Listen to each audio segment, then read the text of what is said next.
प्यारे भक्तों, श्राद्ध या पितर पक्ष के बारे में हम सभी जानते हैं कि ये क्यों मनाए जाते हैं, लेकिन श्राद्ध पर्व की कहानी शायद आपको पता नहीं होगी। तो चलिए भक्तों, आज की वीडियो में हम आपको श्राद्ध की इस कथा से अवगत कराते हैं। भक्तों, पुराणों के अनुसार जोगे तथा भोगे दो भाई थे। जोगे धनी था और भोगे निर्धन था। दोनों में अत्यंत प्रेम था। जोगी की पत्नी को धन का घमंड था, लेकिन भोगे की पत्नी सरल हृदय की थी। पितृपक्ष के आने पर जोगे की पत्नी ने उससे पितरों का श्राद्ध करने के लिए कहा, तो जोगे इसे बेकार का काम समझकर टालने लगा। लेकिन उसकी पत्नी जानती थी, यदि ऐसा नहीं किया गया तो लोग बातें बनाएंगे। साथ ही उसे मायके वालों को दावत पर बुलाने और अपनी अमीरी दिखाने का यह सही अवसर लगा।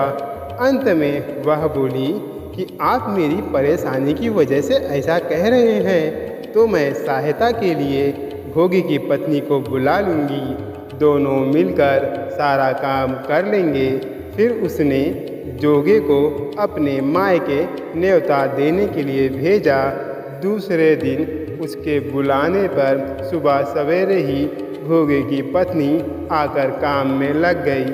उसने भोजन तैयार किया, अनेक तरह के पकवान बनाए। फिर सभी काम खत्म कर वह अपने घर गई। उसे भी अपने घर पर पितरों का श्राद्ध तर्पण करना था। इस मौके पर जोगी की पत्नी ने उसे नहीं रोका और वह नहीं रुकी। दोपहर के समय पितर भूमि पर उतरे। जोगे भोगे के पितर पहले जोगे के यहाँ गए। उन्होंने देखा कि उसके ससुराल वाले पहले से ही भोजन पर जुटे हुए हैं। आखिर में वे भोगे के घर गए, जहाँ पितरों के नाम पर अंगियारी दे दी गई थी।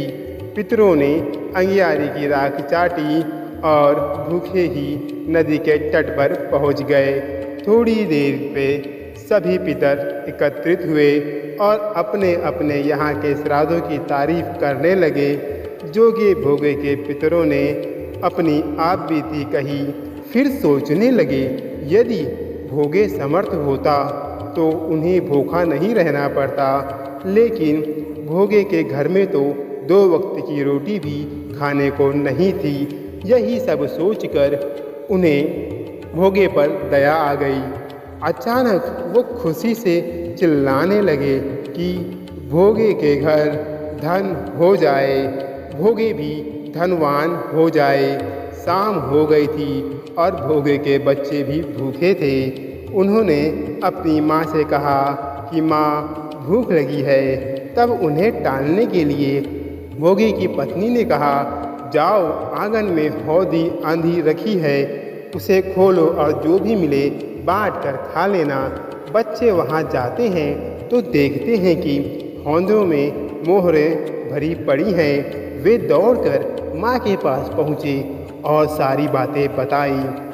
आंगन में जब भोगे की पत्नी ने यह सब देखा तो वह हैरान हो गई। इस तरह भोगे भी धनवान हो गया। धन पाकर वह कभी घमंडी नहीं हुआ। अगले साल पितरपक्ष आया तो भोगे ने अपनी पत्नी से श्राद्ध के लिए 56 प्रकार के भोग बनाए। ब्राह्मणों को बुलाकर श्राद्ध किया, भोजन कराया और दक्षिणा दी। सोने चांदी के बर्तन में जेठ जेठानी को भोजन कराया।